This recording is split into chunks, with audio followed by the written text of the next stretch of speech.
जगन्नाथपुरी में कर्माबाई नाम की एक महिला रहती थी और उसका ठाकुर जी के साथ ऐसा प्रेम था कि खुद भगवान श्री कृष्ण कर्माबाई के हाथ की बनी हुई खिचड़ी खाते थे। अब कर्मा रोज अपने नियम के अनुसार सुबह सवेरे जल्दी उठकर भगवान श्री कृष्ण के लिए बड़े प्रेम से खिचड़ी बनाती और भगवान को थाली में भोग लगाती। कुछ देर में भगवान खिचड़ी खा लेते और थाली साफ हो जाती। इसके बाद कर्मा अपने स्नान ध्यान आदि नित्य कर्मों में लग जाती और इसी प्रकार यह क्रम निरंतर चलता रहा।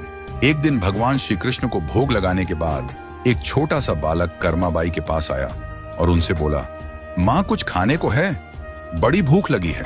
कर्माबाई ने कहा, हाँ बेटा, मैंने अभी अभी खिचड़ी बनाई है, आजा बैठ जा, तू भी खिचड़ी खा ले। यह कहकर कर्माबाई ने बड़े प्यार से उस बालक को खिचड़ी परोसी और बालक ने भी बड़े ही चाव से खिचड़ी खाई। उस बालक के रूप में स्वयं भगवान जगन्नाथ कर्माबाई के हाथ से बनी खिचड़ी खाने साक्षात पधारे थे।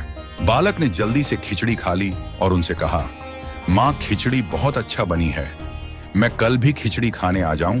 कर्माबाई ने कहा, कल क्या बेटा, मैं तेरे लिए रोज खिचड़ी बनाकर रखूंगी, तू रोज खिचड़ी खाने आ जाया कर। बालक ने कहा, ठीक है माँ।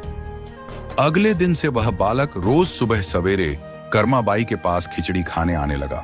कर्माबाई भी रोज अपने नियम से सुबह सवेरे जल्दी उठकर भगवान श्री कृष्ण के लिए खिचड़ी बनाती और भगवान के सामने थाली रखती।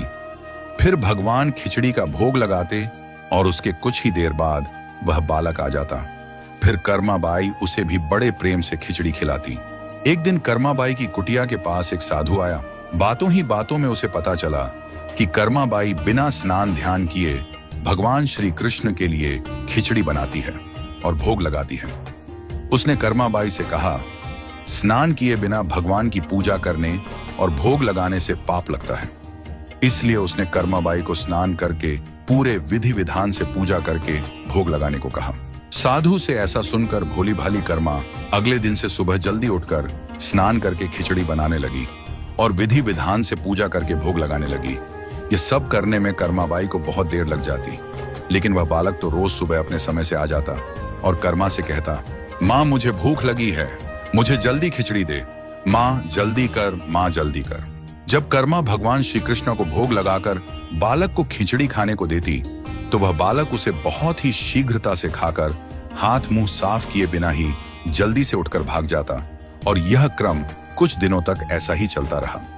इन्हीं दिनों में भगवान श्री जगन्नाथ जी के मंदिर में सुबह के समय भगवान की मूर्ति के मुख पर खिचड़ी लगी हुई रहती। यह देखकर भगवान जगन्नाथ की सेवा में रहने